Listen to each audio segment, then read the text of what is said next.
गहरे जंगल के बीच बसे उस गांव का नाम था देवपुर। यह गांव दिन में तो एकदम साधारण लगता था, लेकिन रात होते ही यहाँ के माहौल में अजीब सा डर समा जाता। सूरज ढलते ही लोग अपने घरों में दुबक जाते, दरवाजों को कसकर बंद कर लेते, खिड़कियों पर मोटे पर्दे डाल देते। वजह थी गांव में फैली वह रहस्यमयी कहानी जो सालों से दबी जुबान से कही सुनी जाती थी। कहते थे कि गांव के बाहर उस पुराने बरगद के पेड़ के नीचे एक चुड़ैल रहती थी, जिसकी आंखें जलती हुई अंगारों जैसी थीं, जिसके बाल इतने लंबे थे कि जमीन तक झूलते रहते थे, और जिसकी हंसी सुनकर इंसान का खून जम जाता था। जिसने भी उसे देखा वह दोबारा कभी नहीं लौटा। शहर से गांव आए एक युवक संजय ने इस कहानी को मजाक समझा। संजय एक निडर और बेबाक लड़का था। वह भूत प्रेत जैसी बातों में यकीन नहीं करता था। जब गांव वालों से उसने चुड़ैल की कहानी सुनी तो उसने ठहाके लगाकर कहा, अरे भाई, ये सब बकवास है, भूत चुड़ैल जैसी कोई चीज नहीं होती। संजय के दोस्तों ने उसे बहुत समझाया कि यह कोई मजाक नहीं है, लेकिन उसने उनकी बात को हवा में उड़ा दिया।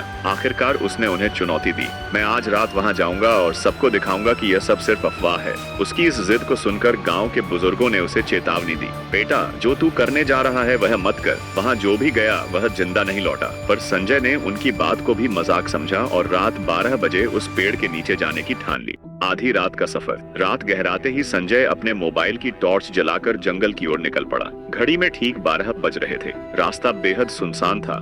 बस झींगुरों की आवाज और ठंडी हवा के झोंके माहौल को और भी डरावना बना रहे थे। जैसे ही संजय उस पुराने बरगद के पास पहुंचा, हवा अचानक रुक गई। चारों ओर अंधेरा था। वह पेड़ बहुत पुराना था। उसकी मोटी मोटी जड़ें जमीन से बाहर निकली हुई थीं। डालियां सूखी और मुड़ी तुड़ी थीं, जैसे किसी बूढ़े आदमी की झुर्रियों भरी उंगलियां हों। तभी पीछे से हल्की हल्की सरसराहट की आवाज आई। ऐसा लगा जैसे कोई घास में धीरे धीरे चल रहा हो। संजय ने टॉर्च घुमाई, लेकिन वहां कुछ नहीं था। अचानक उसे लगा कि किसी ने उसके कंधे पर हाथ रखा है। उसने झटके से पीछे मुड़कर देखा, पर वहां कोई नहीं था। उसका दिल जोर जोर से धड़कने लगा। तभी एक औरत की हंसी सुनाई दी, पहले धीमी, फिर तेज और फिर इतनी डरावनी कि संजय के हाथ पैर ठंडे पड़ गए। चुड़ैल का साया। संजय ने चारों ओर देखा, लेकिन कोई नहीं था।